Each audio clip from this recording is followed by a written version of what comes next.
¿Qué tal? Muy buenos días, bienvenidos a Despierta con CDN. Iniciamos ya a las 7 de la mañana.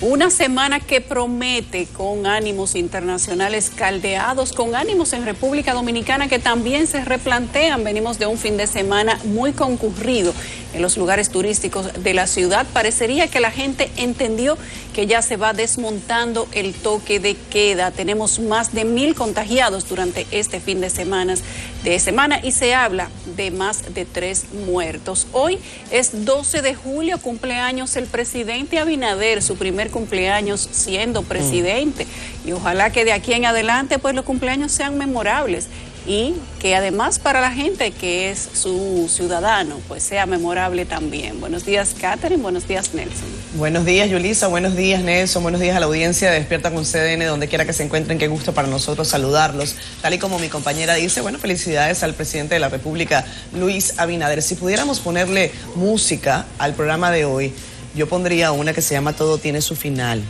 pero a veces ese final se extiende. Habrá que ver con detalle lo que ocurre en los próximos días en la mayor de las Antillas, en Cuba. Hoy mi palabra de aliento al pueblo cubano, un pueblo que ha estado durante años padeciendo de las infamias de un régimen al que no le duele definitivamente lo que pase con el futuro de los más jóvenes. Hay que decir en la jornada de hoy una precisión que quiero compartir con mis compañeros, más bien una descripción.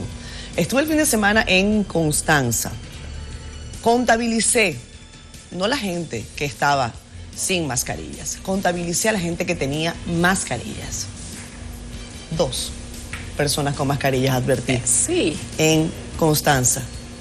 Increíble. Pero ahí no hay COVID. Increíble. Sin embargo, bella Constanza, hermosa, espectacular. Ahí no hay COVID. Divino. Bueno. La gente no le tiene miedo al virus allá, ¿eh? Buenos días a las dos y a todos los amigos televidentes. Ya hablaremos de eso, de la mascarilla. Los casos activos montaron a 55.800 y tanto. Una de las cifras más altas, si no la más alta. Atención con eso. A propósito del cumpleaños del presidente Abinader, son 54. Me sumo a la felicitación del equipo, al primer mandatario. Está entero, está nuevecito, porque si a eso vamos, en el 24 tendría solo 57. Un bebé. Un bebé, un pimpollo, 57. Señores, hoy es 12 de julio, aniversario 97 de la salida de la tropa yanqui invasora, de la primera intervención. Acuérdense que llegaron aquí en noviembre del 16 y se fueron un 12 de julio del 24, casi 8 años. No sé por qué esta fecha no tiene la relevancia que debiera tener. Incluso se dice que ahí comienza la Tercera República, pero no puede pasar inadvertida esta fecha del 12 de julio en que la soldadesca yanqui salieron de nuestro territorio. Señores, ahí afuera está oscuro, oscuro, completamente oscuro. Vamos al contenido que tenemos para el día de hoy. Cuba encendida tras fuertes protestas por hambre y caos en la isla. El gobierno contraataca y corta el internet, además de apresar decenas de ciudadanos. En Haití la situación sigue tensa. Colombianos continúan acusados del magnicidio y autoridades señalan un médico como presunto autor intelectual. Presidente Abinader reclama a la comunidad internacional asumir el rol ante la crisis de Haití. El COVID sigue avanzando en República Dominicana, más de 1,000 contagios en solo este fin de semana y ciudadanos tuvieron una gran presencia en las calles. Este lunes hablamos de seguridad con el exministro de las Fuerzas Armadas, José Miguel Soto Jiménez.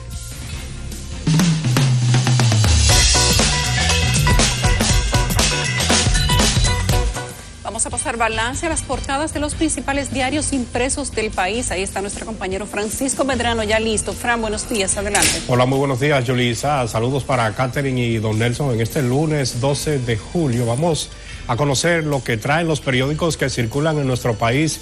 Iniciamos de inmediato, como siempre, con el periódico de nuestra casa, El Caribe, que tiene como información principal que el presidente Luis Abinader emplaza al mundo a jugar su rol con la crisis en Haití.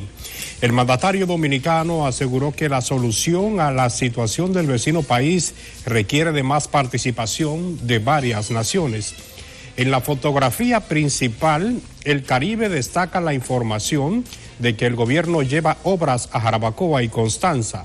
Allí fueron entregadas e iniciadas obras de desarrollo en los municipios de Jarabacoa y Constanza, en la provincia de La Vega, durante una visita de 2 días a esas localidades.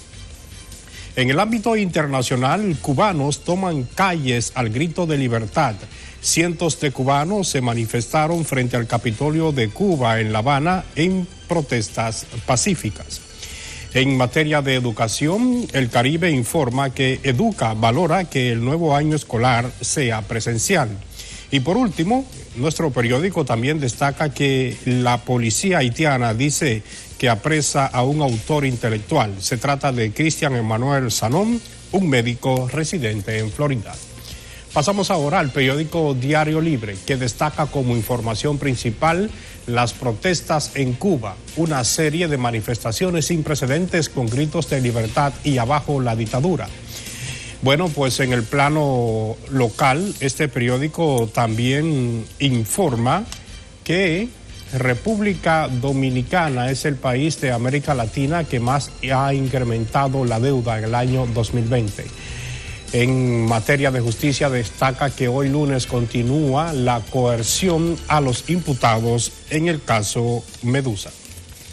Vamos a seguir ahora con nuestro recorrido en la prensa escrita con el periódico Nuevo Diario, que titula como información principal que el presidente Abinader pide mayor implicación a la comunidad internacional en Haití. Pasando a otra información, destaca que cientos de cubanos toman la calle en La Habana al grito de libertad. Parte importante de los manifestantes se congregaron en el céntrico Parque de la Fraternidad, donde llegaron 1 millar de personas. Y en materia política, el Nuevo Diario destaca que se hace la interrogante, ¿qué gana y qué pierde el PLD? Recurriendo la decisión del Tribunal Superior Administrativo que favorece a la Fuerza del Pueblo y a su aliado, el Partido Revolucionario Dominicano. Vamos ahora a compartir con todos ustedes las actividades colocadas en agenda para este lunes.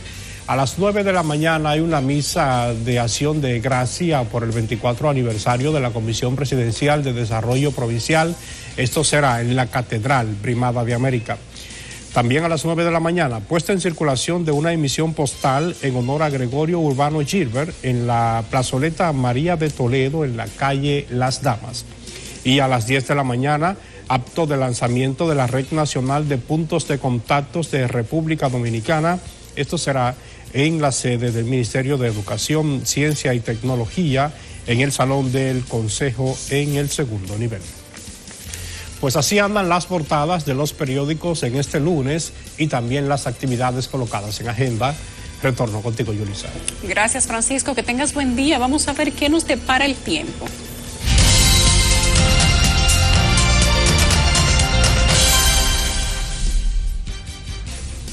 Uriel, decirnos por qué llovió tanto ayer en la tarde por estos predios y por qué en la mañana amanece tan nublada.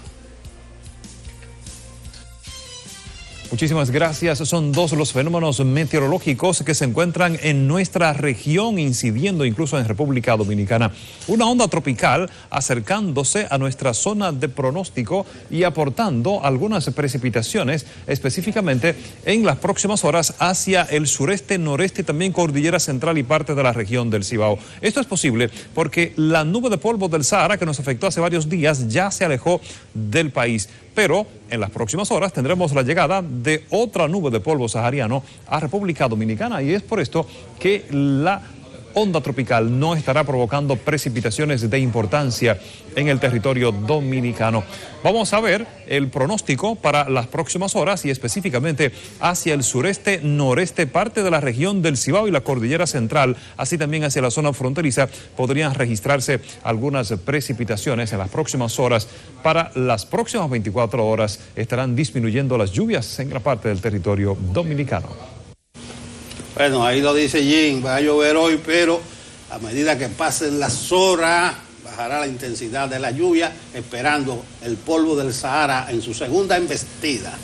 Bueno, estaban oscuritos, como dice Nelson, acá en la capital dominicana. Cuando manejábamos hacia acá decíamos, bueno, si nos cae el aguacero, que Dios nos agarre confesados, porque la situación de la vialidad en la ciudad capital sigue siendo una tarea pendiente del gobierno del presidente Abinader, que tiene un año, sí, pero es una tarea pendiente. No la olviden. Qué bonito queda, está oscuro. ¿Por qué decir que está negro? Está oscuro, yo no digo, está nublado. Oscurito. Y si quieres volverte poético, está grisáceo. Está romántico, pero eso es muy romántico. Muy romántico, está negro. Claro. Ay, saludos a la audiencia a través de redes sociales. Papo Balbuena Arias está tempranito con nosotros desde Puerto Plata, donde también dice que hay mucha lluvia y muchos truenos. Los truenos están desde anoche, como dice nuestro compañero Jean Suriel. Roberto Domínguez también con nosotros nos manda buenos días. Roque Roquito, ¿qué tal, Roque? ¿Cómo estás? Alba Iris del Rosario, desde la Mesopotamia, en San Juan de la Maguana. Otra gran tarea pendiente. Gracias, Alba Iris, por estar con nosotros. Mel Argüello, buenos días, equipo. Buenos días para ti, querida Mel. Desde Nueva York también nos saludan. Jamie, gracias por lo que me toca. Un abrazo para todos ustedes. Hacemos la primera pausa comercial en Despierta con CDN. Si quieren, voy a volver a leer comentarios en Facebook Live, como a las 8 y un poco más, 8:20, 8:30 de la mañana. Envíennos por ahí lo que piensan de lo que está ocurriendo en Cuba, de lo que está ocurriendo en Haití, de lo que pasa con nuestra frontera. Tendremos acá al historiador Soto Jiménez para que nos hable también de algunas de sus percepciones, ¿cierto? Así que díganos, si quieren nos pueden hacer estas preguntas, yo las voy chequeando y hacemos ese espacio más interactivo. Vamos a pausa.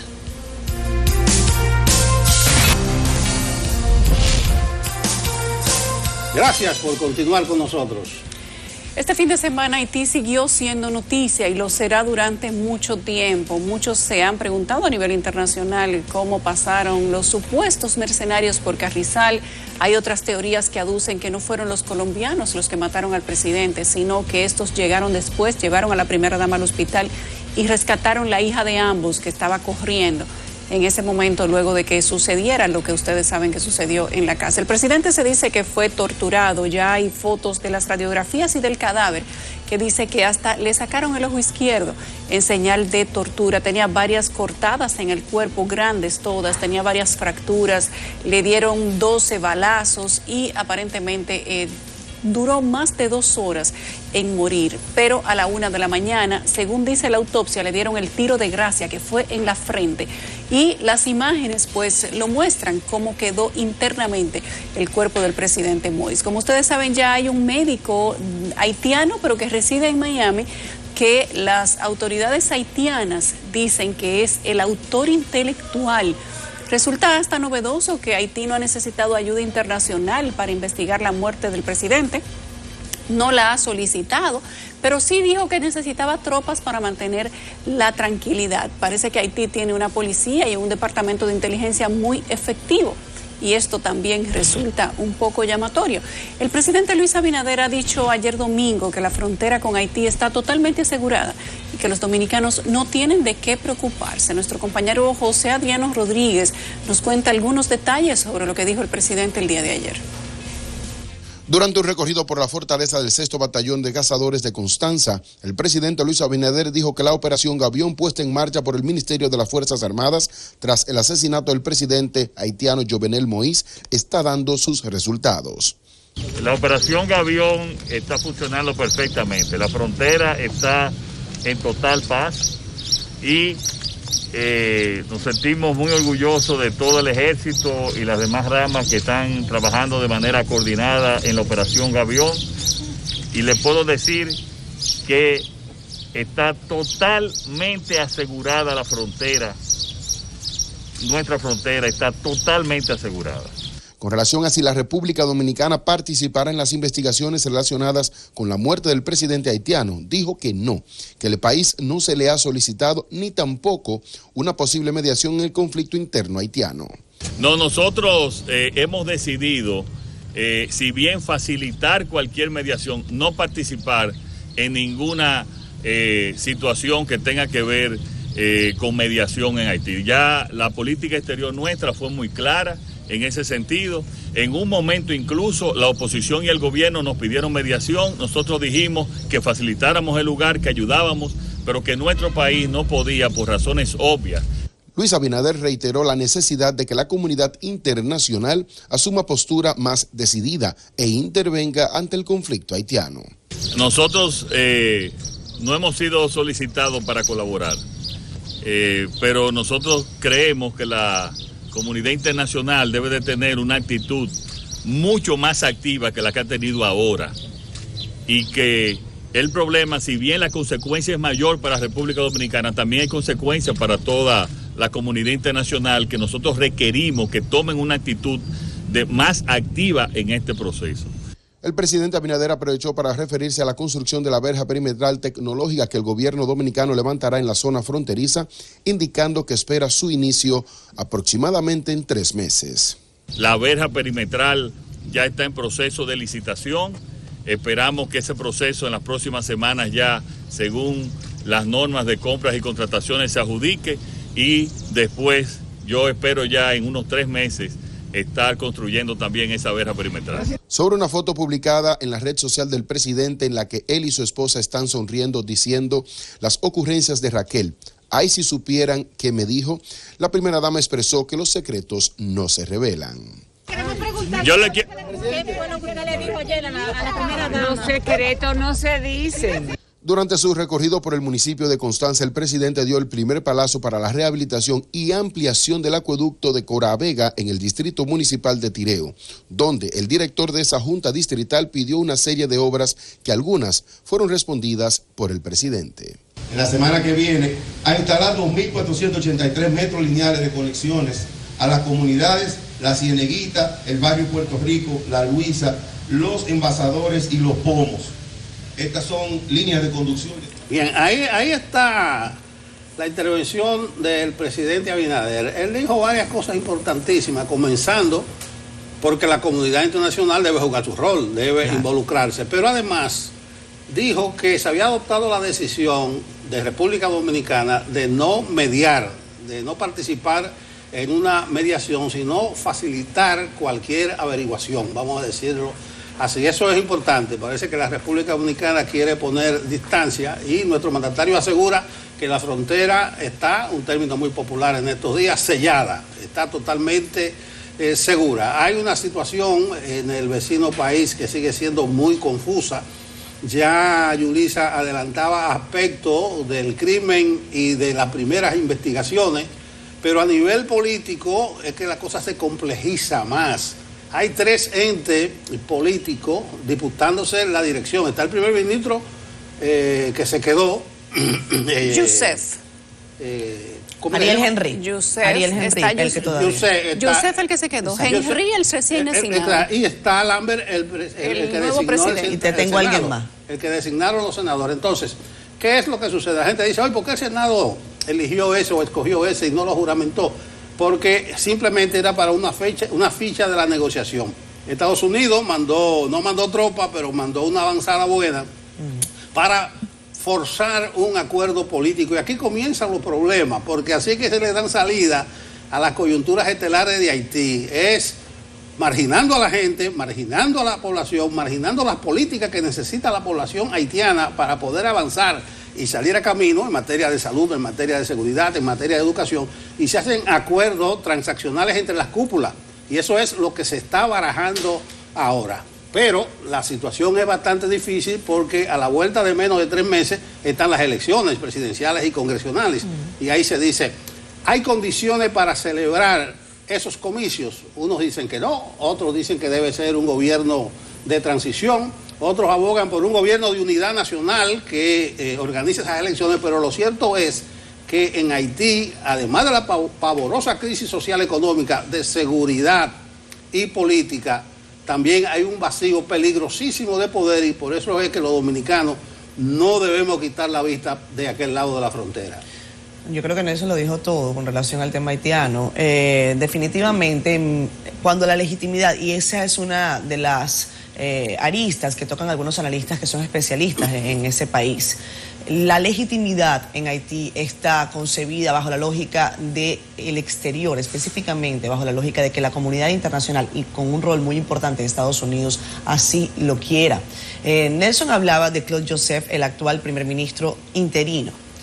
También está, como dice Yulisa, Ariel Henry, que fue el que fue nombrado justamente antes de morir por el presidente Jovenel Moïse.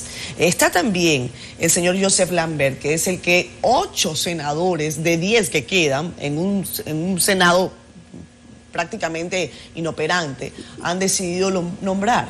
Y hay un cuarto actor, por no decir 5, de los que se están disputando el poder cuando Haití todavía no ha velado, ojo, todavía no ha velado el cuerpo de Jovenel Moïse. El cuerpo del presidente, del que era presidente, todavía está en la morgue, señores, y están debatiéndose quién se queda con el poder, porque eso es lo que ocurre en países donde no existe la institucionalidad, para que, miren, tomemos nosotros nota. Hay un actor que se llama, del que se ha hablado poco en estos predios, se llama Reginald Boulos. ¿Quién es Reginald Boulos? Es un empresario haitiano muy adinerado que ha contratado recientemente incluso los servicios de un cabildero de la oficina de la senadora estadounidense de la Florida, Ileana Ros-Lehtinen. En Estados Unidos, en donde el cabildeo es legal, ya este señor que se llama Arthur Stoppinen escribió: nosotros somos los cabilderos de este sujeto que se llama, les repito, Reginald Boulos. ¿Y de qué sirve esto? Esos cabilderos van a Washington, hablan con senadores, hablan con la Cámara de Representantes, específicamente con el Buró de Asuntos Exteriores, y dicen: este es el plan que yo tengo para Haití. Evidentemente ahí se cosechan negociaciones que para bien o para mal terminan por generar acuerdos de aposento de los que hablaba mi querido Nelson. Y hay un quinto actor que es el expresidente Michel Martelly, de quien señala el New York Times, voló a Washington hace aproximadamente 2 meses. También estaría posiblemente cabildeando.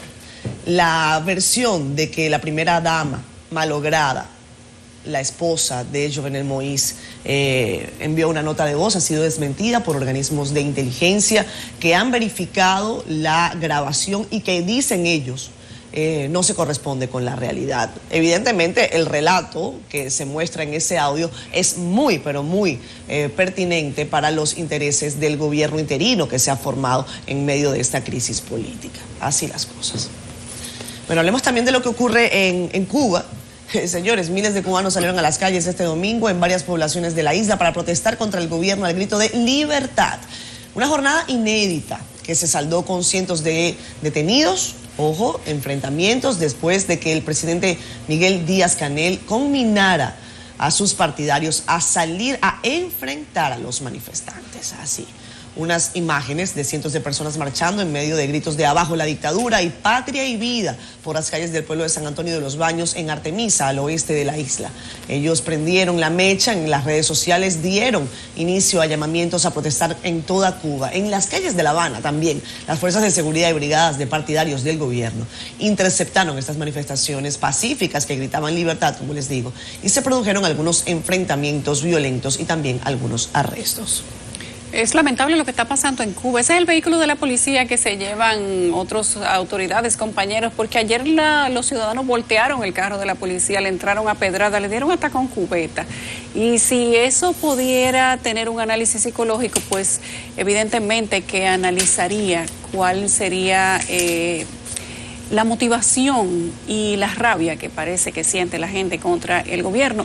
Cuba tiene varios días en una situación de crisis porque no hay comida. La gente no tiene dinero tampoco para comprar la comida en un momento de escasez y además donde está muy cara, dicen los mismos cubanos. Pero además tienen la situación del COVID-19, que en los últimos 3 días de la semana pasada dio las cifras más altas y dicen que cuentan los muertos por cantidades importantes, pero nada de esto confirmado por el gobierno. Pero la gente lo vive en los barrios donde ve las personas morir sin ayuda, supuestamente, del gobierno del régimen cubano, y esto ha incitado a la desesperación de los ciudadanos que ya venían con varios días de molestias y empezaron a llamar digamos que esta insurrección a las calles, pues empezaron a salir y allá se fueron agolpando. Como siempre, el gobierno de Cuba dijo que esto era motivado por los Estados Unidos, por el imperialismo, y que era el imperialismo quien a través de redes sociales los incentivaba para salir. Ayer le cortaron el internet a Cuba El gobierno le dio de baja al internet para que los ciudadanos no siguieran subiendo a redes sociales y copiando o haciendo mention a medios de comunicación internacionales lo que estaba pasando en Cuba. Sin embargo, hay unos medios internacionales que hicieron algunos recorridos por las calles de La Habana ayer y la situación estaba un poco menos crítica, pero la gente seguía con la misma intención de tirarse a las calles. El gobierno de Estados Unidos se manifestó durante el día de ayer en horas un poco más tempranas y dijo Julie Chong, que es, por cierto, del Departamento de Estado, dijo ella que el subsecretario interino de la Oficina de Asuntos del Hemisferio dijo lo siguiente: estamos sumamente preocupados por lo que está pasando en Cuba, por los llamados al combate. Defendemos el derecho del pueblo cubano a la reunión pacífica, llamamos a la calma y condenamos cualquier violencia.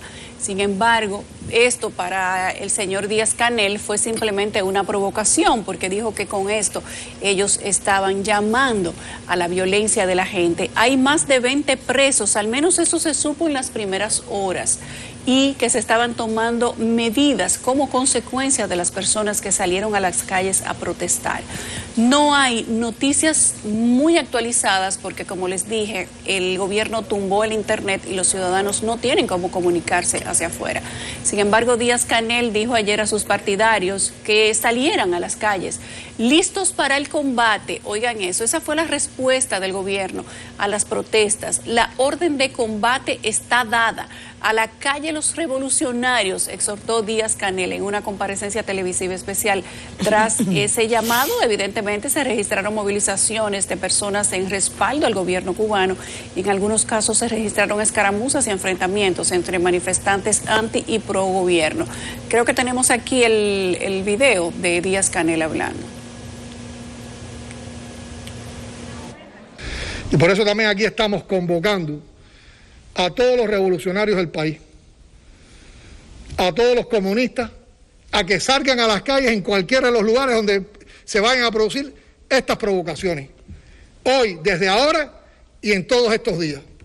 Y enfrentarla con decisión, con firmeza, con valentía.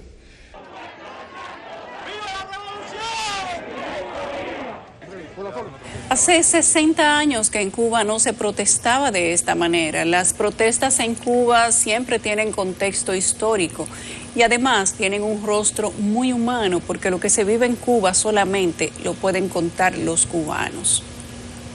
Fíjense, ayer circularon profusamente muchas fotos que daban la sensación de que la gente ganó la calle en Cuba. Realmente no es así. Fue una movilización sorpresiva y vigorosa y multisectorial, se podría decir así, que es lo más peligroso. O sea, no fue un asunto circunscrito a La Habana. Pero la mayoría de fotos que inicialmente circularon corresponden a agosto del 94. Ustedes recuerdan el maleconazo de los balseros, miles y miles de gente que salieron en lo que pudieron encaramarse en el mar, potenciado por Fidel, porque Fidel hizo una jugada maestra y sacó de la cárcel a los delincuentes más peligrosos y se los tiró a Estados Unidos para allá. Pero AP y F tuvieron muchas fotos de la calle de ayer que son reales. Yo creo que este es un momento importantísimo para Cuba y hay que prestar atención a esa movilización de ayer. Puede quedarse como un simple conato, pero es algo simbólico por 3 razones fundamentales, o 2 específicamente. Lo que dice Yulisa de la crisis económica que hay en este momento en Cuba, no hay de nada, señora, hay una escasez pavorosa. Segundo, el coronavirus se le ha ido de la mano, están ahora atravesando su peor ola, y le están faltando hasta jeringuillas, le están faltando hasta recursos a los cubanos. Entonces hay una situación de indefensión de esa población. Entonces ese es un factor básico. El otro factor es ese llamado de Díaz-Canel, señores. Él llamó a los revolucionarios y comunistas a las calles a enfrentar por cualquier medio a esas movilizaciones y dijo que durante los próximos días él dio señal de que esto podía seguir. Hoy hicimos intento de localizar al embajador cubano en la República Dominicana y dijo que no estaba disponible. ¿Qué significa eso? Que no tiene nada que decir. Que eso significa que la situación está tan confusa que ni siquiera líneas han podido bajarle a su cuerpo diplomático, que debió salir hoy a defender su revolución. Entonces, ojo con Cuba, no creo que sea de la magnitud que se le ha querido dar, tampoco lo que dijeron de Estados Unidos, que intervenga la comunidad internacional para evitar un baño de sangre. Yo no creo que va a haber una confrontación callejera a ese nivel, pero eso de ayer es muy significativo por el entorno que adorna esta protesta, que probablemente marquen el inicio de una nueva era en Cuba, y no exagero la nota. Hay una gráfica que es bueno que compartamos. La colocó en sus redes sociales y la van a ver ustedes en pantalla. Un periodista cubano que estuvo narrando ayer a través de Twitter lo que estaba pasando en las calles de La Habana. Entre otras cosas, él decía que lo que estaba ocurriendo en Cuba, y yo voy a solamente circunscribirme a lo que él comenta en redes, porque él está allá, él es cubano. Las percepciones que a veces nosotros tenemos desde nuestros asientos en otros países, no voy a decir que son ligeras, pero definitivamente no logran recoger la totalidad del sentimiento de lo que pasa en las calles de Cuba. Esta es una forma de verlo. Abraham Jiménez Enoa colocó en redes sociales lo siguiente, es un mensaje que tiene aproximadamente 4.000 reacciones. Lo de hoy es sencillo. Cuba es una isla gobernada a golpe de cañón por militares desde hace 62 años. Hoy no hay comida, medicamentos y la gente está muriendo como moscas por la COVID.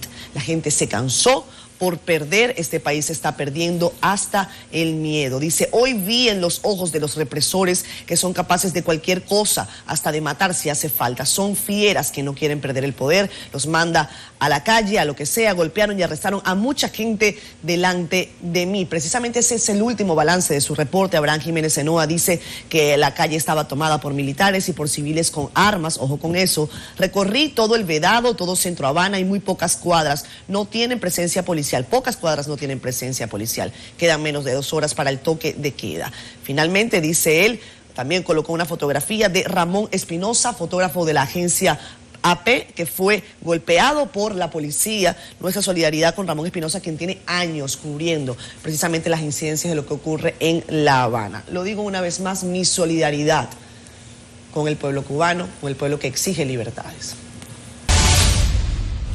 Ayer llovió mucho, por lo menos en el Gran Santo Domingo, y los semáforos se dañaron en una gran proporción. José Urtecho, ¿cómo amanece la mañana en materia vial? Buenos días, mis amigos. Bueno, hablando de semáforos, tengo una lista grandísima aquí de semáforos. El Núñez de Cáceres con Olof Palme, Núñez de Cáceres con Sarasota, Churchill con Roberto Pastoriza, al igual que la Polibio Díaz, la José Amado Soler, la Lincoln con Jacinto Mañón, la 27 de febrero con Winston Churchill, el semáforo de la avenida Máximo Gómez con 27 de febrero. Todos estos semáforos están apagados en este momento. Atentos que pueden complicarse en los próximos minutos. Vamos al tránsito en la ciudad de Santo Domingo, pero primero, antes de dar la información en Santo Domingo, quiero dar una información que está ocurriendo en este momento. En la carretera que va de la Romana hacia el Ceibo, en una estación de combustible, hay una persona fallecida. No es por un accidente, aparentemente es por un hecho delictivo, y el INASIF está en este punto, la Policía Nacional también está en este punto, levantando el cuerpo en esta estación de combustible próximo a la autovía del Coral en dirección sur-norte. Tómalo en cuenta, el tráfico está fluyendo sin mayores inconvenientes en este punto. Buenas noticias para los que transitan desde Santo Domingo Este hacia el Distrito Nacional. Los trabajos del puente Juan Bosch ya fueron concluidos. El tránsito está fluyendo como habitual. Lentos desde la entrada al túnel de las Américas y se extiende hasta la subida al elevado de la 27 de febrero.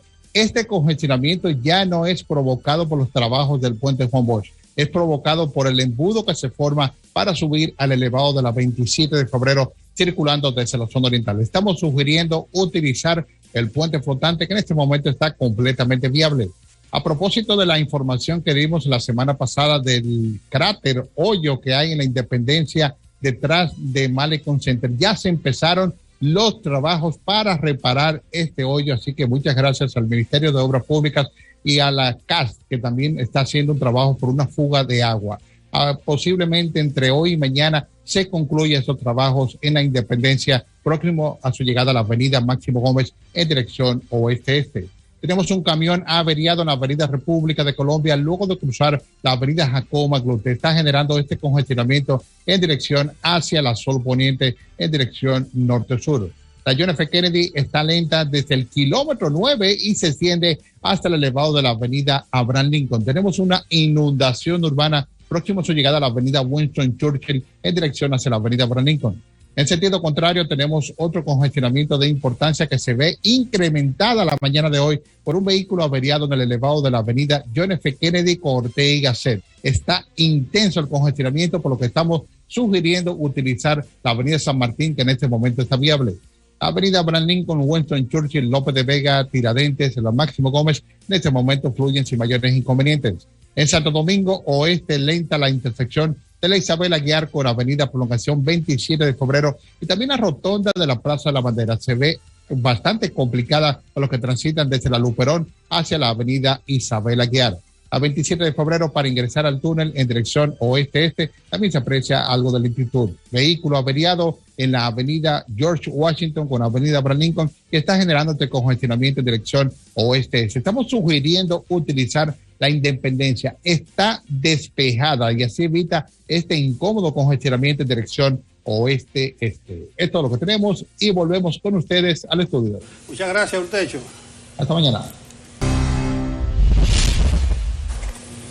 La situación es convulsa, al menos en países cercanos a República Dominicana. Se podría decir que República Dominicana es el país que está más tranquilo del Caribe, con todo y que somos el que más ha tomado prestado, el que tiene mucha gente con COVID, en el que las vacunas supuestamente no han funcionado, pero está tranquilo el país. Hoy queremos hablar de seguridad y hemos invitado al general ex ministro de las Fuerzas Armadas, porque antes era así, era de defensa.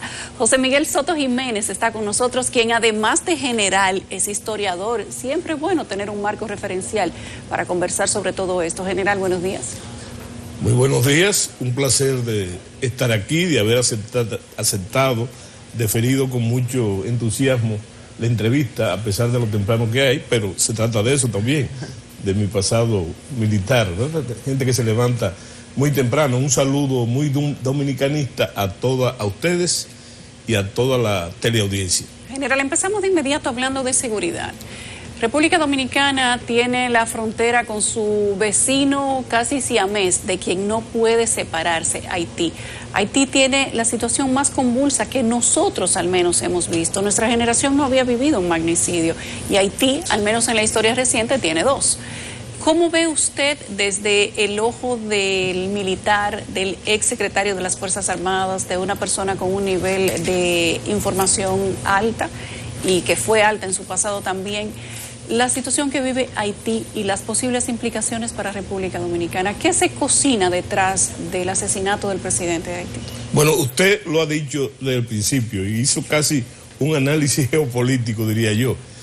Nosotros somos el centro geográfico del Caribe insular, eso hay que tenerlo muy en cuenta. Y el Caribe siempre ha sido un área inestable y convulsa.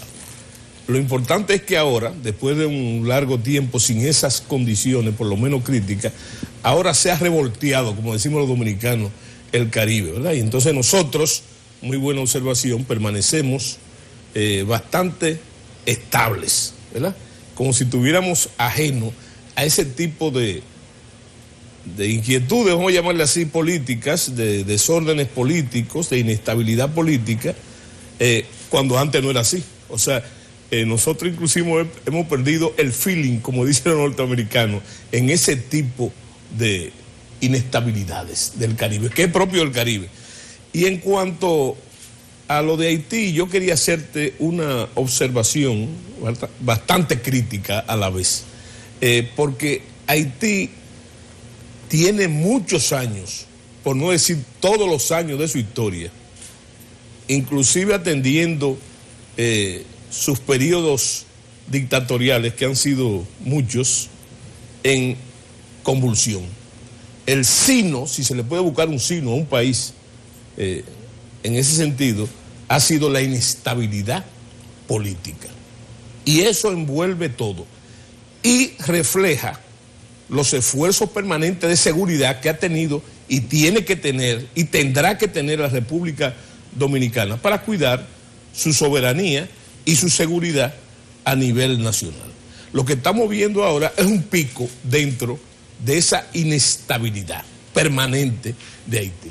Y dentro de esta crisis ocasionada por el magnicidio del presidente Moïse, entonces hay que ver y no perder de cuenta, porque nosotros los dominicanos tenemos la memoria corta, nunca dejar de tomar en cuenta que Haití tiene 18 meses en disturbios graves de su paz, no de su estabilidad. Ese ha sido el continuo. Yo dije aún en las dictaduras, aún en la dictadura, por ejemplo, la última como referente de François Duvalier, tenemos eso ahí, que no fue simplemente la estabilidad típica que tienen los sistemas despóticos, ¿verdad? La paz de los cementerios, como decía alguien por ahí, sino que tuvo también serios problemas durante esa dictadura. O sea que ese ha sido el signo de Haití, y dentro de esta crisis ocasionada por el magnicidio, ¿verdad? Yo creo que es una crisis dentro de una crisis, ¿verdad? Y algo no que se venía a venir, porque sería un barbarismo decir eso, que se veía venir, pero se venía a venir grandes dificultades. Entre ellos se habló de guerra civil, por lo que estaba pasando en Haití, precisamente. En cuanto a la República Dominicana, hay voces, entre ellas las mías, que tiene tiempo diciendo de que hay que tomar previsiones especiales, más allá de las tradicionales, en cuanto a la seguridad fronteriza. Porque tradicionalmente, históricamente, los disturbios en Haití, los acontecimientos en Haití, de una manera o de otra, entonces se reflejan, pero no solamente retóricamente y políticamente, se reflejan en la República Dominicana. ¿Por qué? Por esa circunstancia tan especial que ha dicho usted que nosotros tenemos. Nosotros debiéramos ser una isla, como todas las islas, que disfrutan de las ventajas de seguridad y defensa del mar. Pero la historia, las circunstancias, nos han visto en la disyuntiva de tener una frontera terrestre. Una isla pequeña, no somos las únicas, hay 10 o 12 islas en el mundo compartidos por 1, 2 y 3 estados.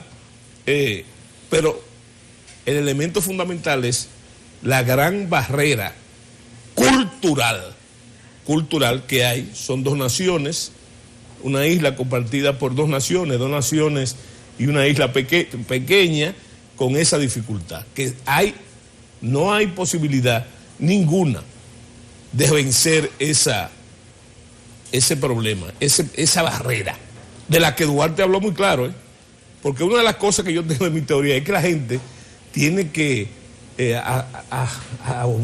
asentar más el hábito de la lectura, para tener referentes, no simplemente con fines de erudición, sino para tener referentes. Y Duarte lo dice claro, el fundador de la República. Entre la República Dominicana y Haití no puede haber fusión. Y cuando el padre de la patria se refería a eso, estamos hablando precisamente a ese problema cultural, que para mí la cultura es el elemento más importante de la llamada identidad nacional. Y no quiere decir que una identidad sea mejor que otra, simplemente que no son iguales. Cuando hablamos de lo que está ocurriendo en las calles hoy, estamos hablando de que el principal líder de las llamadas gangas está pidiendo una protesta masiva en las calles para ejercer presión contra el gobierno que se ha instaurado de manera interina. También hoy debería llegar, según tenemos informes, una delegación estadounidense conformada por funcionarios del Consejo de Seguridad Nacional, Departamento de Estado y Departamento de Justicia. El presidente de la República Dominicana, Luis Abinader, dice: nosotros no vamos a participar, o al menos no nos han solicitado participación para las investigaciones.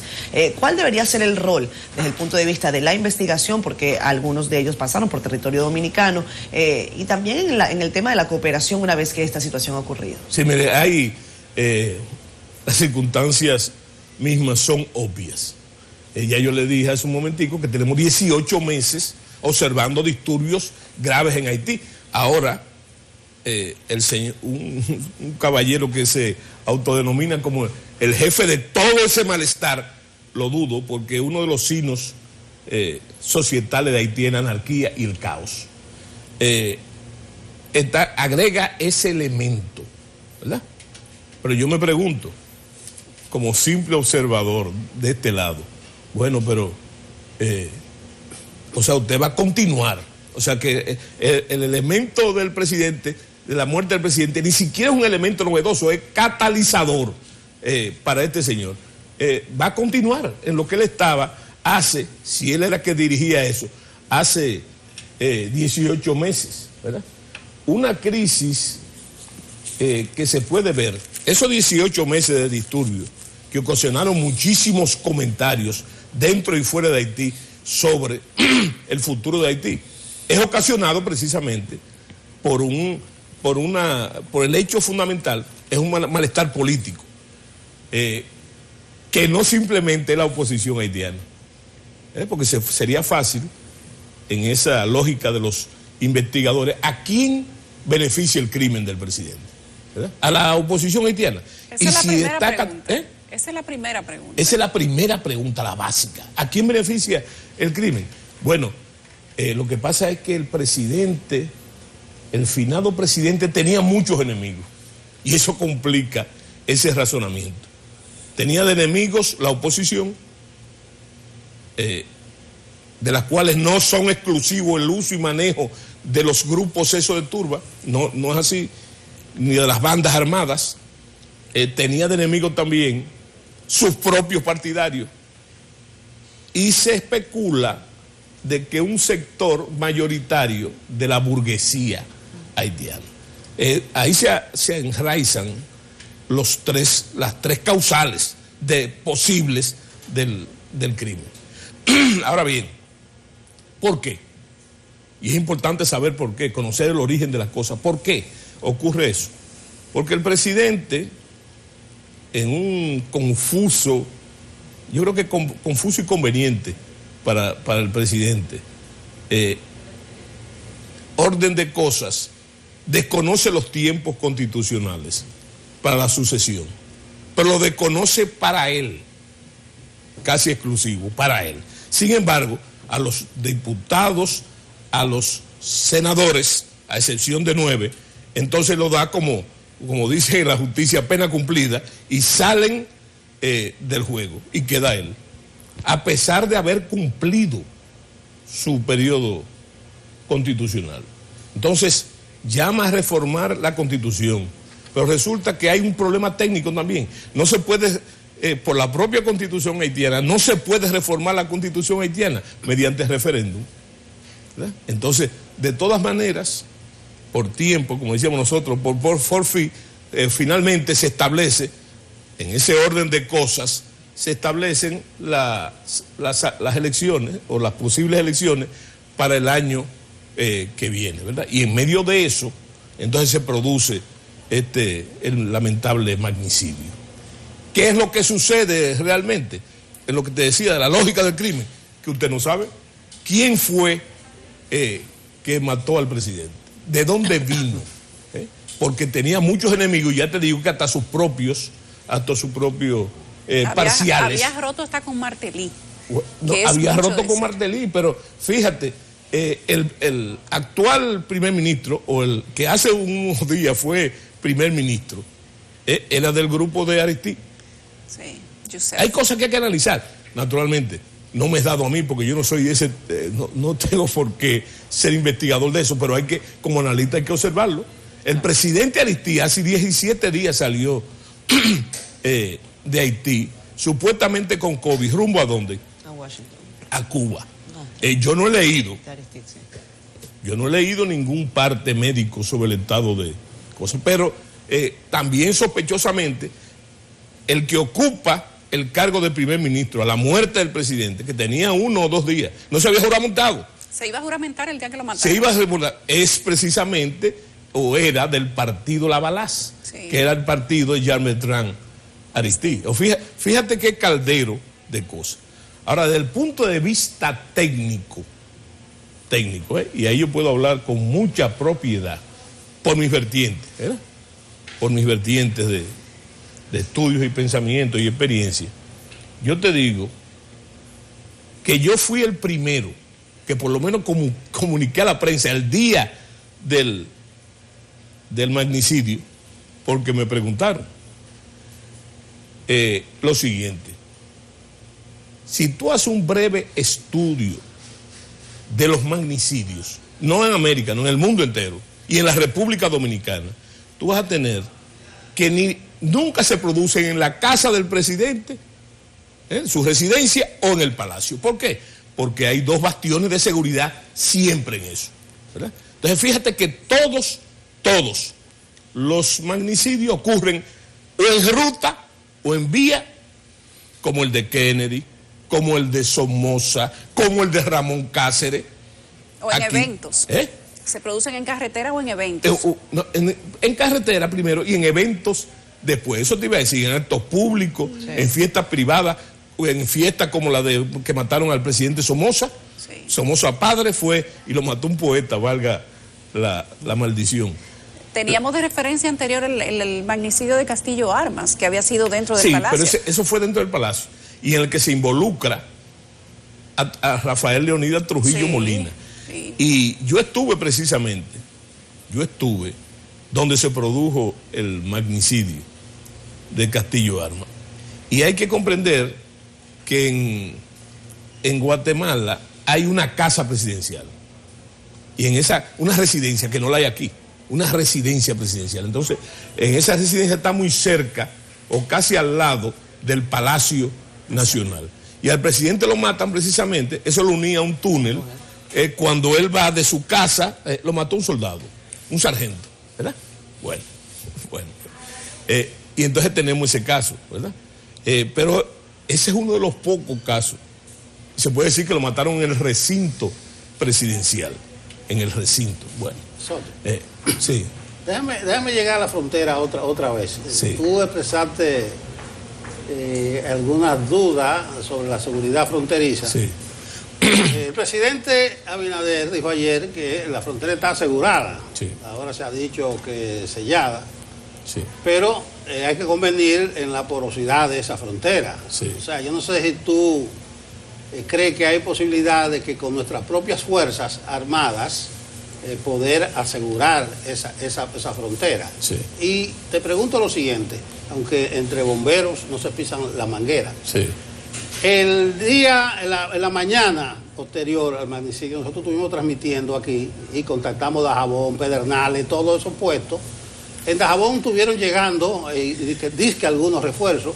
En Pedernales no se habían enterado, hasta aduana e inmigración estaban abiertas. Y lo que habían, como dice Yulisa, son 4 palos de guayaba, que ese es el muro fronterizo. Entonces parece que la reacción y la operación Gavión no estaba preconcebida, pero no te voy a meter por ese lado, sino por la seguridad fronteriza. ¿Qué uno puede entender cuando el presidente dice que la frontera está segura? Es que está muy relacionado lo que tú estás diciendo, que no vas a decir, con lo que es. Yo vi la declaración del presidente de que la hizo en Constanza, en el icónico 6º Batallón de Cazadores, que tú sabes que yo fui uno de los comandantes que más duró ahí, ¿verdad? Y estoy muy ligado en mi carrera al 6º Batallón de Cazadores. Yo creo que las cosas no pasan por casualidad. Que él diga eso en ese recinto es una forma de especificar lo que está pasando en la frontera. Y él lo dijo claro. Cuando el presidente dice que está totalmente asegurada, más allá de esas observaciones que tú haces, la frontera está en este momento totalmente asegurada. ¿Es posible con la fuerza que tenemos? Sí, porque se relaciona con la mención que tú hiciste del plan Gavión, que es un plan de contingencia de las Fuerzas Armadas para ese tipo.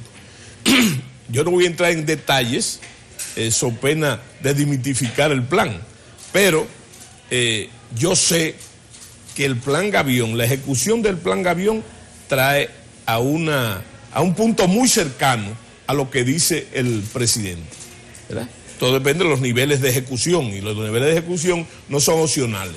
Un plan se pone se convierte en orden en el momento precisamente que se dan las hipótesis que generaron el plan, ¿verdad? Entonces, yo pienso que sí. Ahora bien, ¿por qué tiempo? ¿Por qué tiempo? Y la gran presión también ha salido en los periódicos, que es el aspecto de los comerciantes que están clamando porque se abra la frontera, de uno y de otro lado, ¿verdad? Ahí salió Barbecue. ¿Te conoce esa figura, sí, Barbecue? Sí, claro. Que van para la calle ahora, en este momento, porque tienen necesidades de comida, de dinero y de abastecimiento. Sí. Ahí Entonces, no hay plan Gavión que valga. No, hay plan, claro que sí. No. Está contemplado. Eso está contemplado en el plan Gavión. Pero diga quién es Barbecue para que la gente sepa de qué figura. No, pero dilo tú, por favor. Bueno, Barbecue es uno de los jefes del G9. El G9 son las 9 bandas armadas más fuertes que tiene Haití, que controlan toda la violencia. Una confederación de bandas. Sí. Eso. El G9. Los datos señalan, yo tenía eso por acá, más de 1000 secuestros en todo el 2020. Sí. Una cifra definitivamente desproporcionada para la cantidad de la población haitiana. Hay una pregunta recurrente que le hacen a uno, incluso colegas internacionales. ¿Por qué ocurre esa situación en Haití? Qué interesante. ¿Y por qué no se permea la República Dominicana de una situación tan violenta como la que ocurre en las calles de Puerto Príncipe y también de otras localidades? Sí, vamos a tomar la respuesta de esa pregunta sobre el camino que dejó tendido Nelson, ¿verdad? Mira, déjame decirte que lo que está pasando ahora ya pasó. Ya ha pasado 20. Afortunadamente para ustedes y para mí, que se deriva la experiencia de eso, yo era el ministro de las Fuerzas Armadas y fue el derrocamiento de Aristí, no el ajusticiamiento de Aristí, el golpe de Estado. Derrocamiento, el golpe de Estado de Aristí. Tenía su Gavión. Sí, y tenía, fíjate, y había más problemas, había muchos problemas más, porque recuérdate que había, no esas bandas, pero había varios grupos de guerrilla en Haití, ¿verdad? Algo peor, que amenazaban de usar la República Dominicana como santuario. O sea, operar, entrar y salir, ¿verdad? Entonces la Fuerza Armada tuvo que tomar una serie, no solamente poner en función el plan Gavión, porque el plan Gavión, quiero decirlo, ¿verdad? ¿Siempre se ha llamado Gavión? No. Y tú lo dices con premeditación y alevosía, no era Gavión. Siendo yo coronel y J3, o sea, oficial de planes y entrenamiento, me tocó a mí reformar el plan que había, ¿verdad? Y hacer el plan Gavión en compañía con los oficiales delegados de las Fuerzas Armadas que estaban en el J3, de forma organizacional. Y entonces, yo recomendé en ese momento que era aberrante y peligroso que el plan Éxodo no se variara. El plan Éxodo era el plan anterior. ¿Y tenía que ver con qué? Tenía que ver básicamente con que, bueno, era previendo una poblada, o sea, una ejecución masiva, pero con 5 campamentos del lado dominicano, de refugiados. Entonces nosotros consideramos eso nocivo a la soberanía nacional. Y entonces, con la autorización del ministro, que era entonces el almirante Vargas Cepede, nosotros hicimos el plan Gavión. Ustedes saben lo que es un gavión, ¿verdad? Un gavión es un muro de contención, de piedra o de tierra para que no pase el agua. El de nosotros lo pretendíamos de acero, para no permitir ningún tipo de penetración. Y inclusive tomamos en cuenta esas variables que tú hablaste, del entonces de lo que había, pero también otras. Por ejemplo, el hecho de que una poblada usted no la puede enfrentar simplemente a tiro limpio porque va a ser un genocidio y con arma de guerra. Entonces se transformó la nomenclatura para que operacional, para que hubiera entonces grandes esfuerzos de manejo de disturbios y funcionara en otra la disuasión, que es la parte dura del... ¿Cómo funcionaría un plan de disuasión en medio de una poblada? Imaginémonos que una poblada no es que cruzan mexicanos para Estados Unidos, donde hay una extensión territorial enorme y donde hay una valla perimetral que sí funciona. En República Dominicana tenemos una valla perimetral que solamente tiene 20 kilómetros de los casi 400. Y usted sabe que lamentablemente los haitianos, aunque uno lo quiera decir de una manera bonita, son personas que corren por necesidad, inclusive llegan a ser violentos. Imaginémonos que se vuelan la verja, que corren en masas. ¿Tenemos policía suficiente para detener eso? No, pero sí, pero déjame decirte una cosa. ¿Cómo se enfrenta? Déjame decirte que Haití siempre ha sido favorecida, y su estrategia es esa, es la estrategia de la lástima, ¿verdad? Entonces, fíjate, el problema de nosotros... Un pleito desigual. Sí, el problema de nosotros es el que funciona, es el que ha funcionado siempre, en lo que está basado en nuestros planes, ¿verdad? Entonces, no podemos poner esas hipótesis porque nos va a llevar a lo que usted sabe, está pensando, ¿verdad? Está pensando. ¿Hay fuerza para eso? ¡Fuerza! Sí, hay fuerza. Sí lo hay. Y en eso se ha basado hasta ahora, en esa disuasión se ha basado hasta ahora nuestras relaciones con Haití. Primero, en la superioridad de nuestra fuerza militar. Eso es lo que mantiene la disuasión. Si hubiera ese pensamiento, no, porque entonces, si ellos vienen y ahí va a haber que tirar, bueno, no, es una realidad y ellos lo saben. Y lo sabe la gente, que es lo principal, no solamente el Estado, lo sabe la gente, ¿verdad? Que nuestras fuerzas, bueno, ahora mismo está en entredicho si hay o no hay fuerzas armadas en Haití. Yo creo, dentro de mi pensamiento, que hubiese sido mejor que hubiese sido fuerzas armadas, no al revés, ¿verdad? Pero entonces tenemos eso, que es una realidad. Y el otro punto, son dos cosas en que se basa la disuasión, ¿verdad? La fuerza militar, que nosotros no solamente tenemos que mantenerla, esa superioridad, sino aumentarla. Aumentarla. Por esas cosas graves que existen, que nosotros no tenemos la culpa. Nosotros no tenemos la culpa de la miseria de Haití. Haití es el país más pobre del hemisferio occidental, pero nosotros no tenemos que pagar, como dice el dominicano en Sajaba. Lo de nosotros es defender nuestro territorio. Ese es el gran dilema, no solamente de las Fuerzas Armadas y del Estado y de las Fuerzas Armadas, sino también de cada ciudadano. Defender nuestra comunidad y defenderla de que esas cosas que pasan en Haití no crucen. El segundo punto, que es muy importante, ¿sabes cuál es? La asimetría de nuestro orden político, que es también muy superior al haitiano. Muy superior al haitiano. Nuestro sistema político, con todos nuestros defectos, es muy superior. Esa democracia que nosotros tenemos, llena de defectos, ¿verdad? En Haití no se asoma. En Haití no hay instituciones ni hay orden. Y esto que está pasando sirve, desgraciadamente, para que el dominicano se dé cuenta de qué es lo que tiene que defender y de qué es lo que tiene que defenderse. Porque hay un problema, y quiero en este momento decírtelo. Óyeme, pensar que Haití es una amenaza militar para la República Dominicana es una tontería. Porque para usted organizar una ofensiva de esa magnitud, Haití no tiene la capacidad ni la organización. No porque yo digo que no la tiene, es que no la tiene. No la tiene, por eso mismo, porque es el país más pobre del hemisferio occidental. Pero tiene otra capacidad. Sí, un momentico, voy ahí. No, hay otra capacidad que se la traga lo que te voy a decir, ¿verdad? Pensar eso es una tontería. Ahora el dominicano tiene que darse cuenta de que pensar que una tontería mayor, que podemos pagar muy caro, es pensar que Haití no es la amenaza más grande que ha tenido jamás la República Dominicana, pero no por sus virtudes y su potencia económica, sino por sus grandes desastres, por el espectro social de ese país. ¿A qué me refiero? No hay que mencionarlo, porque hay que mencionarlo. ¿A qué tú crees que se atribuye la famosa migración ilegal aquí?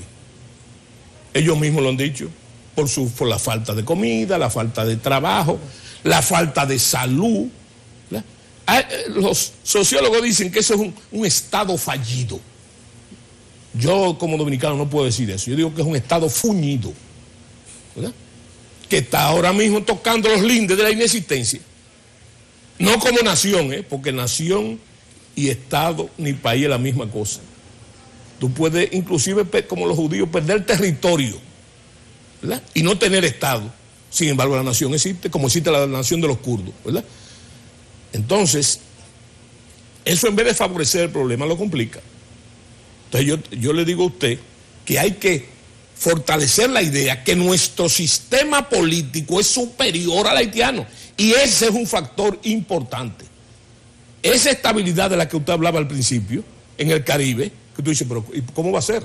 Si nosotros fuimos muchas veces el epicentro de esa crisis en el Caribe. ¿Por qué? Es por el desarrollo de nuestro sistema político. Y yo creo que cosas como esta llaman a que usted tiene que cuidar, no solamente el país, tiene que cuidar su democracia. Para que no ocurran esas cosas. Que no ocurran esas cosas. Y vuelvo y te repito, lo que está pasando en Haití en cuanto a las amenazas que nos pueden afectar a nosotros, tiene mucho tiempo pasando. Tiene muchos años pasando. Y de forma crítica hace 18 meses, que es el asunto de las bandas. Ahora, eso pasó ya, te digo. Siendo yo ministro, pasó lo mismo. Y yo no sé si tú recuerdas, en cuanto a la eficiencia o no de los planes y del plan Gavión, yo no sé si tú recuerdas que varios de los jefes guerrilleros haitianos intentaron cruzar la frontera y fueron capturados, y lo tuvo primero las Fuerzas Armadas y después entonces se resolvió por nuestro sistema político, la Cancillería, etcétera, pero fueron capturados. Entonces, yo no te dude a ti, por más porosidad que tenga la frontera, ¿verdad?, por la objetividad y la practicidad de nuestros planes, yo no te digo que permanente no sea así, yo te digo ahora, ¿verdad?, porque yo te digo también que hay que observar que anteriormente hubo descuido, hay descuido. Y el descuido no solamente de las Fuerzas Armadas y del Estado, de la población también, ¿verdad?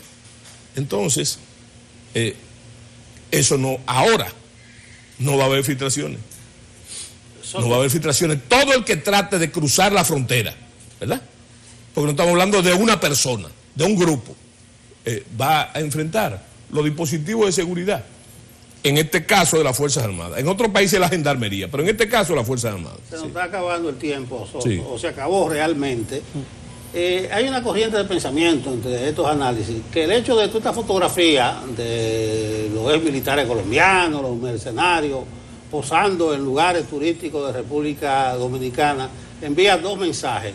Uno, que ellos tenían la República Dominicana como una base de apoyo, y dos, involucrar en cierta medida a la República Dominicana. Sí. ¿Qué lectura? No, yo pienso lo que vamos a seguir por el camino, finalmente ya para concluir, sí, y qué bueno que tú metieras ese ingrediente ahí. Bueno, déjame decirte que tradicionalmente, históricamente, lo que se llaman los organismos de sanción en sociología, ¿verdad?, o de coacción en Haití, nunca han sido formales. No ahora, no.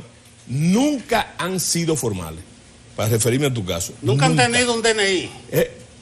Un DNI nunca han tenido. No es cuestión de. Ellos han tenido el típico caliesaje, que la palabra calié viene del creol y viene de la época de la independencia dominicana. Calié lo que quiere decir el individuo del cuaderno.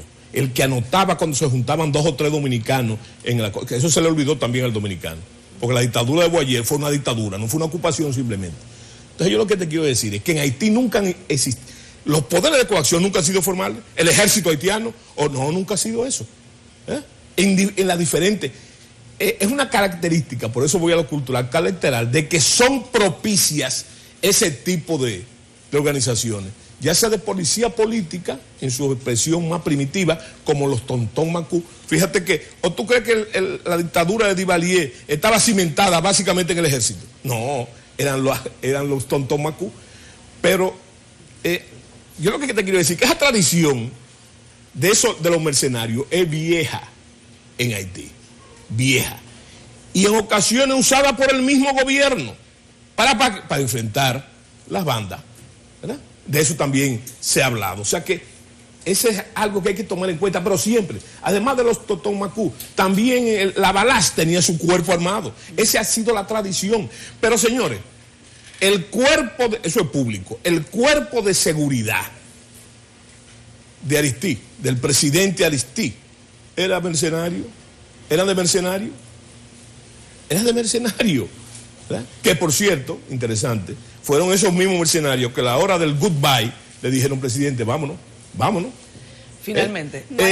Y eso nos lleva también que con esa tradición, el caso de la tropa de los mercenarios, ¿verdad?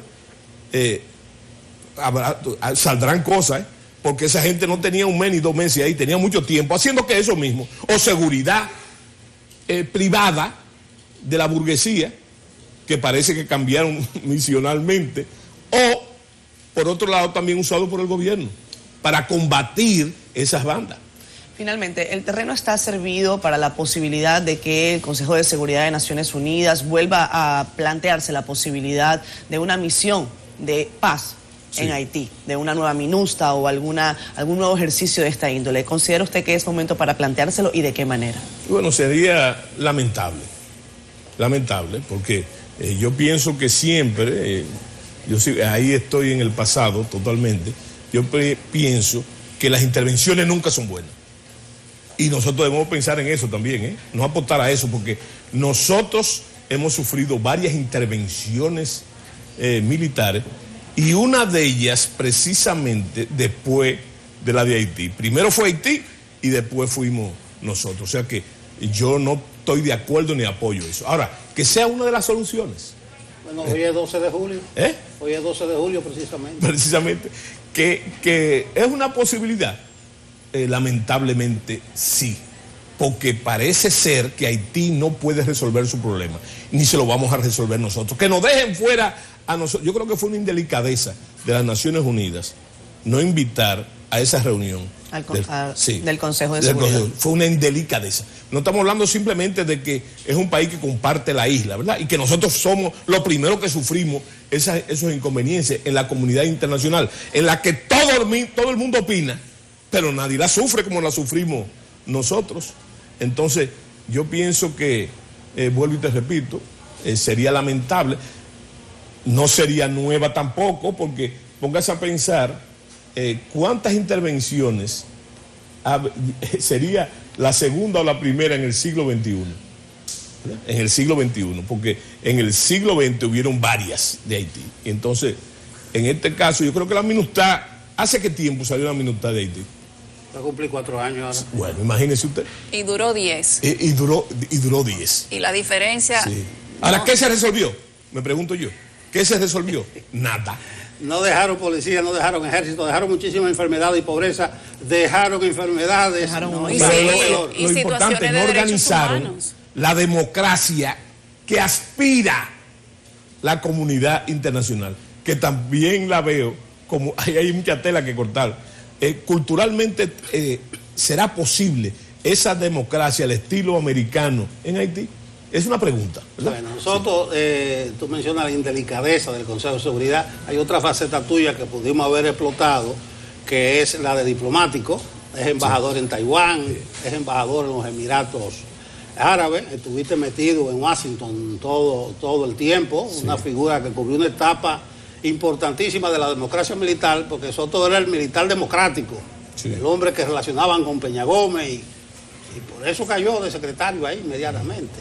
Pero ya tendremos ocasión de hablar de eso y otra cosa. Si es un viernes, nos vamos por la poesía, porque el hombre también es poeta, señor.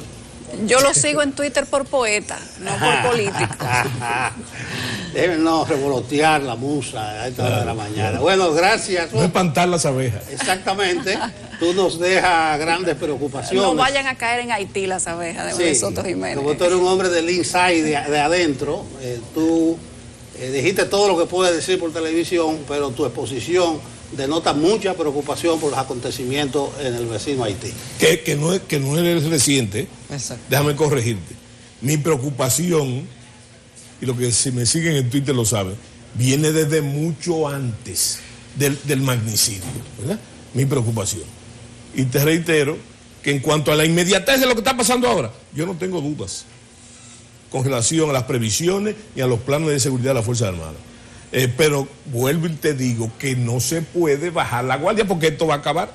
El pico de la crisis va a acabar y ojalá que acabe afortunadamente. Sí, pero hay un vacío político de poder, que ahí nadie puede jugar su numerito abonado. Muchos apuntan a una guerra civil, que es posible ahora. Guerra civil que yo creo que ha sido perpetua en Haití, como dice Federico Enrique Grateró, con la guerra civil en el corazón, ¿verdad? Ha ido por partes esa guerra civil. Yo apelo a las leyes del poder de Juancito Trucupey, un libro tuyo, muchos refranes, muchas expresiones populares. Entonces yo termino diciendo, ¿en qué parará la cosa, compañera? Así es. ¿En qué parará? Soto Jiménez estuvo con nosotros. La pausa. Regresamos con más a las 8:31 minutos de la mañana. Esto es Despierta con CDN. Gracias a ustedes por el favor de su sintonía. Escríbanos sus comentarios en la plataforma Facebook Live. Los vamos a leer en breve. Pero antes de ello, vamos a conectar con nuestra compañera Daya Sena, quien está en la Embajada de Cuba, las afueras de la Embajada de Cuba, verificando si hay algún movimiento ahí.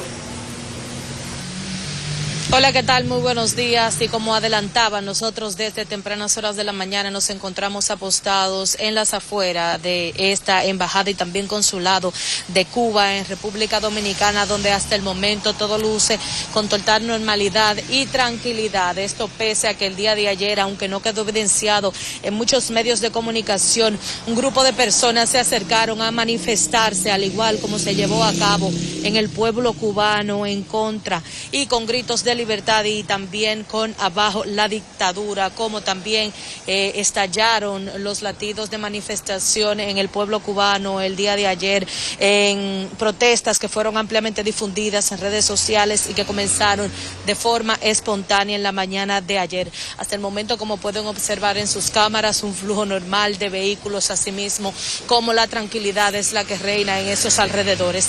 No obstante, cabe resaltar que en una de las esquinas donde queda situada esta embajada, precisamente también hay un fuerte contingente de agentes de la Policía Nacional que están ante expectativas de posibles manifestaciones como se llevaron a cabo el día de ayer a mediodía y un poquito de horas en la tarde, aunque fue un tanto esporádica esa manifestación y no temen ellos que puedan venir o no también a salir aquí. Hemos visto uno que dos empleados de esta embajada y también consulado de Cuba en la República Dominicana entrar sin brindar más detalles. Además de esto, en el tiempo que tenemos expuestos en las afueras de esta embajada, también diversos ciudadanos son los que han pasado, ciudadanos cubanos que residen en la República Dominicana, han pasado a decir que si habrá una manifestación o no frente a este consulado y embajada, ellos también la apoyarían. Además de esto, nos decían fuera de cámaras que les han coartado la comunicación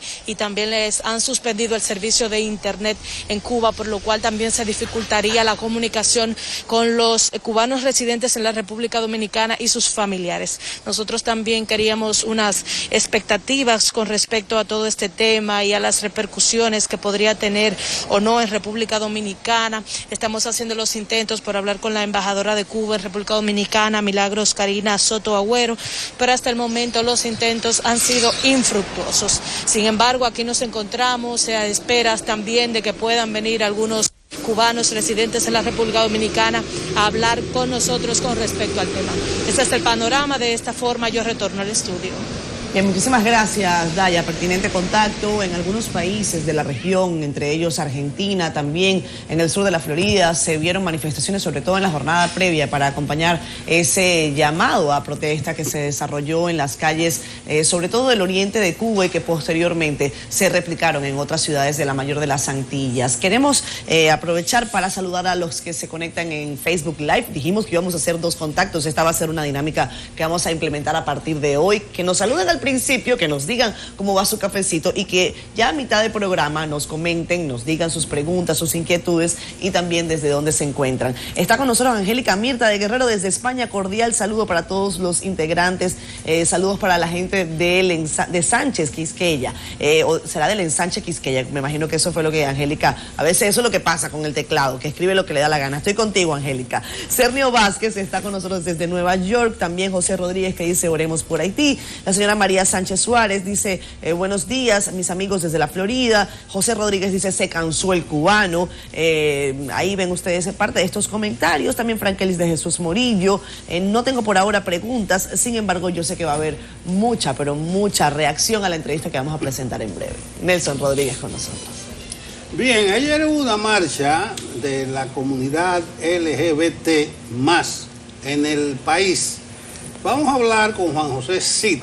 Él es un representante de esa comunidad de la República Dominicana para que nos entere de cuáles han sido las demandas principales de la comunidad que él representa? Buenos días, José. Buenos días, gracias por invitarme a su programa. Un placer tenerte por aquí. Vi que la asistencia era considerable. Sí. Están ganando terreno ustedes.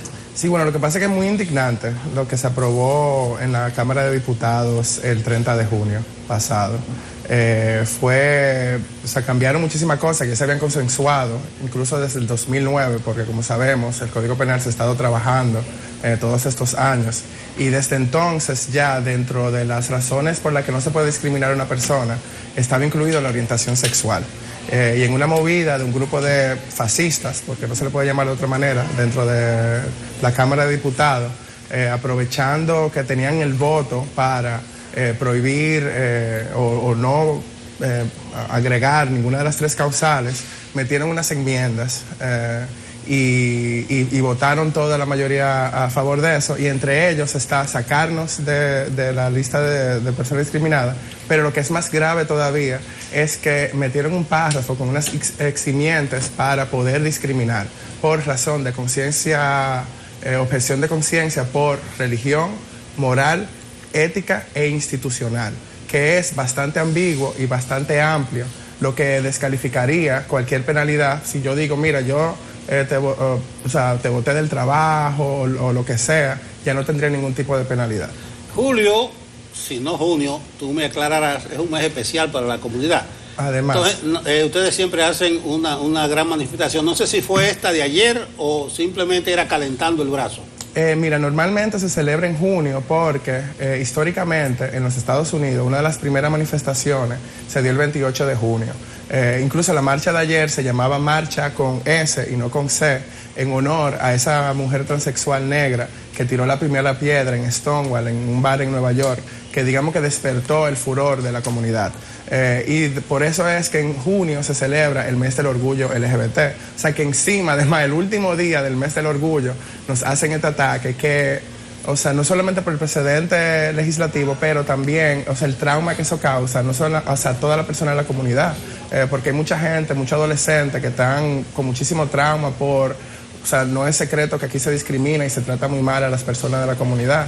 Y encima que desde el gobierno, desde la Cámara de Diputados, que supuestamente están ahí para representarnos y protegernos a todos nosotros, nos estén dando este ataque y carta blanca a que nos discriminan. Quiero preguntarte, antes de tener esta modificación en el Código Penal, ¿cómo sentían ustedes como comunidad que era el tratamiento, la aceptación en el país? Porque una cosa es lo que dice el código y otra cosa es lo que ustedes reciben de las calles, de las autoridades, de la gente. Sí. ¿Hay discriminación contra los LGBT en República Dominicana? ¿Real? Sí, hay mucha discriminación. A ver, no es como en otros países. O sea, realmente ha habido un avance en los últimos 20 años. Por ejemplo, la primera vez que se hizo una manifestación en un bar que se llamaba Frito Verde, que estaba en el Boulevard de la 27, la policía se tiró, metió gente presa, en las prensas se nombraron nombres de las personas que estaban ahí. Muchas de esas personas perdieron su trabajo. 20 años más tarde nos podemos manifestar con apoyo del gobierno, porque al final sí nos cedieron los permisos, sí lo pudieron, o sea, sí pudimos manifestarnos en paz. Y en la sociedad, yo, o sea, en lo particular, me siento mucho más aceptado, o sea, ya mucho menos gente me dicen cosas en la calle cuando yo salgo así. Y ¿cuando eso, sales cómo? Salgo con una falda, con maquillaje, o sea, las mismas personas trans, pero... Menos gente te mira, menos gente te dice algo. Menos llamo la atención, porque de repente no, mi intención no es tanto llamar la atención. Pero ese es mi caso particular, o sea, por ejemplo, la comunidad trans, de las personas trans, todavía sufre muchísima discriminación en los centros de salud, en los de estudio, o sea, lo legal. Por ejemplo, los últimos 10 años han asesinado a, por lo menos, que nosotros sepamos, 20 mujeres trans y solo 2 casos de esos se han podido ejecutar. Exactamente. Entonces, es cierto que no es tan grave como en otros países, pero sí, en el día a día muchas de las personas sufren discriminación.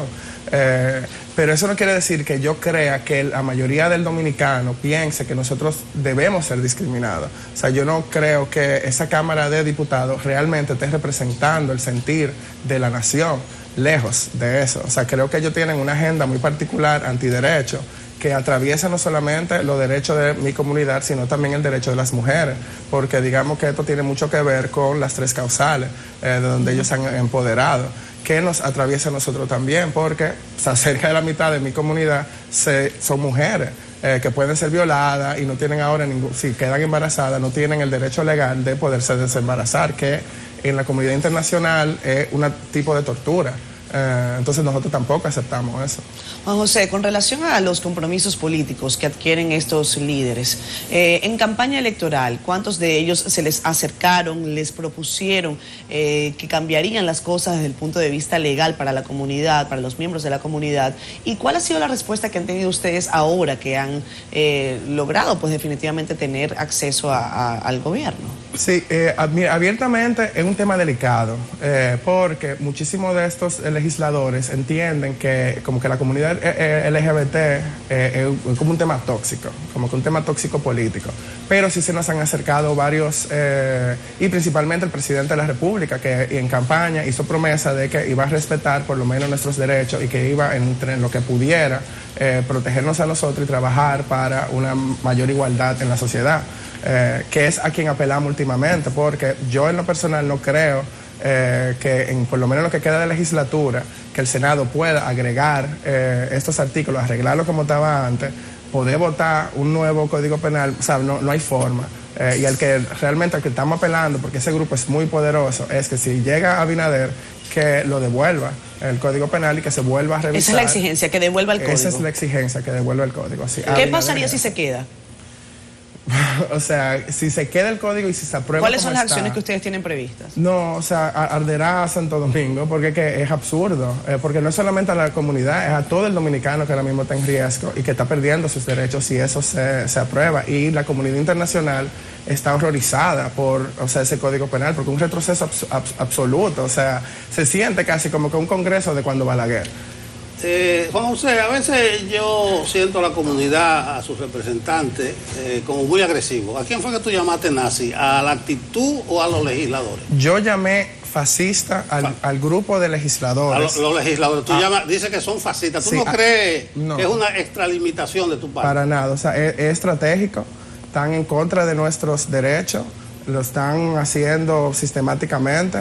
Desde hace 2 años se están agrupando, no solo lo digo yo, Juan Dionisio, el presidente de la Comisión de Justicia dentro de la Cámara de Diputados, fue quien lo dijo, que en una manifestación que nosotros tuvimos, o sea, es una voz de alerta que estoy haciendo. Bueno, Pacheco, ya tú sabes, a ti y a los legisladores le están llamando fascista. A Pacheco no, dentro de la Cámara de Diputados. Yo entendí el presidente.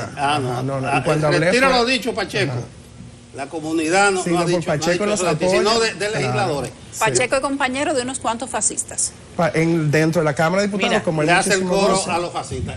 Vamos a ver, espérame, que la gente está preguntando. Bueno, vamos a ver. La audiencia tiene que tener tú sabes, la voz cantante. Es un demócrata convencido. José, hay varios comentarios que están pasados de tono, que yo no voy a leer, me tomo esa licencia, porque bueno, después yo se lo paso al invitado, y a Nelson, y a Yulisa, pero José Rodríguez dice que ustedes son 3 gatos exigiendo. ¿Qué tienen ustedes para decir? Bueno, o sea, aquí nos ha hecho un estudio, porque los estudios son bastante caros, de la cantidad de personas que hay, pero por lo general en la población mundial nosotros somos entre un 5 y un 10% de las poblaciones.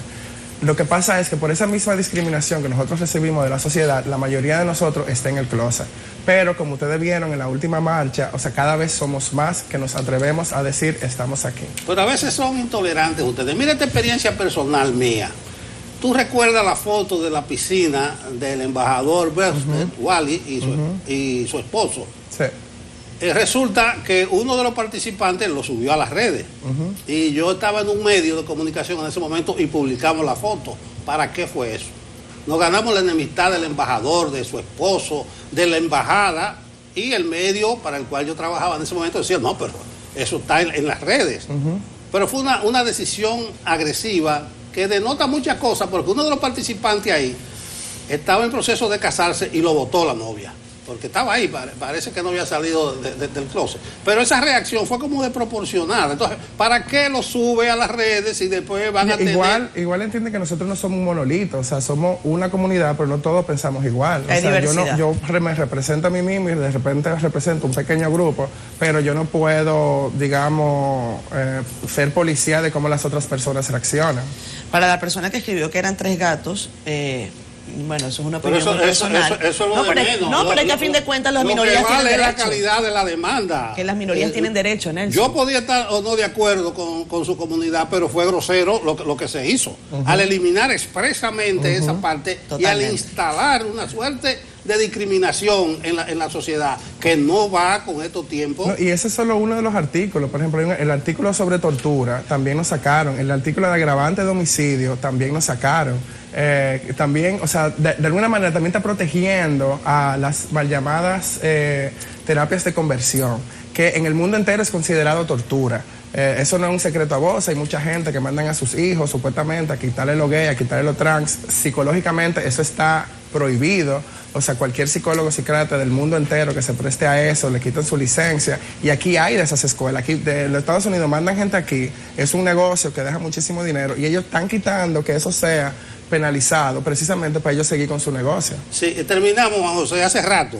Pero en 30 segundos, más, LGBTO+. Bueno, lo que pasa es que además de las personas lesbianas, gay, bisexuales y trans, también dentro de la comunidad hay personas intersex, que era lo que nosotros antes llamábamos hermafrodita. También están las personas queer, que como yo me considero, que queer, que básicamente, así resumido rápido y mal, o sea, yo me identifico como hombre, pero como yo me expreso, mi género y mi identidad no tiene que ver tanto ni con una cosa ni con la otra, sino como yo me sienta ese día. Bueno, sí, él anda con una falda. Me dicen que ahora va Juan José. Yo no, lo que hay una muchacha aquí, dije yo a producción. Que mueve a confusión también. No hay confusión. Bueno, gracias Juan José y compartimos contigo. Lo digo a nombre del CEPO, que ya hemos hablado anteriormente, que fue una grosería lo que cometieron los diputados con lo del Código Penal. Gracias. Bueno, gracias a ustedes. Abrazo a la familia Bauer de parte de todo el equipo de Vámonos, que ya son las tarde 9. 8:56. Fran Camilo, adiós. Hasta mañana. Hay clases, bye.